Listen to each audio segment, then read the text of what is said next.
India TV YouTube channel को subscribe करें और बेल आइकन दबाएं। नमस्कार, मैं हूं ज्योत्सना पाटनी। आज की बड़ी खबर आपको बता दें, आगामी विधानसभा चुनावों पर प्रधानमंत्री नरेंद्र मोदी ने पार्टी के सीनियर नेताओं के साथ हाई लेवल मीटिंग की है। ये बैठक देर रात तक चली। प्रधानमंत्री ने संगठन के नेताओं को चुनाव में जीत का इस दौरान मंत्र दिया। प्रधानमंत्री ने कहा कि बीजेपी को और ज्यादा आधुनिक बनने की जरूरत है। पार्टी नेता आडंबर और दिखावा न करें, सपोर्ट बेस बढ़ाएं और इसमें संकुचित दृष्टिकोण न रखें। पीएम ने कहा कि केरल में बीजेपी अल्पसंख्यकों में सपोर्ट बेस बढ़ा सकती है। हार हो या जीत, परफॉर्मेंस का मूल्यांकन जरूर करें, इससे आगे के चुनावों में मदद मिलती है। मोदी ने कहा कि लोकसभा चुनाव में टीएमसी को झटका लगा था, लेकिन उसके बाद विधानसभा चुनावों में उसने सबको लेकर सबसे अच्छा प्रदर्शन किया है, सबक लिया है। मोदी ने कहा कि सोशल मीडिया पर ज्यादा से ज्यादा एक्टिव रहने की जरूरत है। स्थानीय भाषाओं का भी इस्तेमाल करें, जिससे लोगों के बीच बात ज्यादा प्रभावी तरीके से पहुंच सके। मेरे सहयोगी देवेंद्र इस वक्त हमारे साथ लाइव जुड़ चुके हैं। देवेंद्र, जो मीटिंग हुई उसमें प्रधानमंत्री मोदी ने तमाम तरह के मंत्र दिए हैं, इसके अलावा और क्या क्या चर्चा इस बैठक में हुई?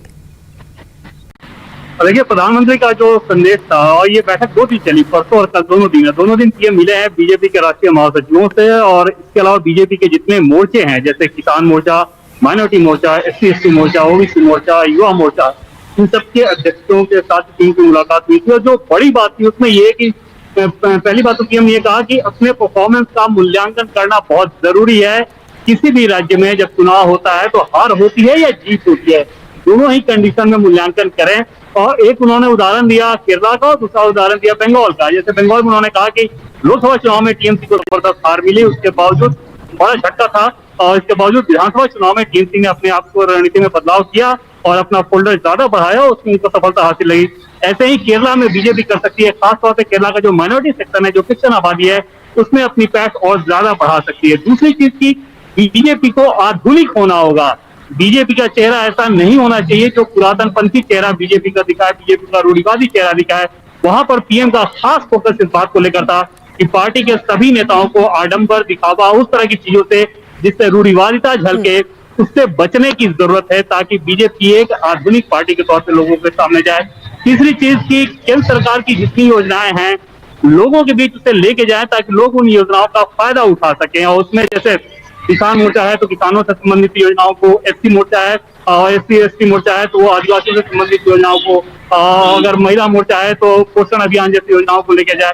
तो इस पे पीएम का बहुत ज्यादा फोकस था कि केंद्र सरकार की अलग अलग योजनाओं को संगठन के लोग नीचे ग्राउंड लेवल तक लोग लेके जाएं, और साथ ही साथ कोरोना महामारी में ये बीजेपी दिखे कि लोगों के साथ उनको राहत देने के लिए कदम ताल कर रही है, केंद्र सरकार की योजनाओं को नीचे तक पहुंचा रही है। बिल्कुल देवेंद्र, ग्राउंड रूट लेवल तक जुड़ना और योजनाओं का लाभ लोगों तक, हर एक व्यक्ति तक पहुंचाना बहुत जरूरी है। और पीएम मोदी ने एक और महत्वपूर्ण बात कही कि आप आकलन और मूल्यांकन जरूर करें, चाहे जीत हो चाहे हार। बहरहाल, बहुत शुक्रिया आपका तमाम जानकारी के लिए। नमस्ते, मैं हूं मीनाक्षी जोशी। वीडियो और खबरों से अपडेट रहने के लिए India TV YouTube channel subscribe करें, बेल आइकन दबाना ना भूलें। जुड़े रहें इंडिया टीवी के साथ।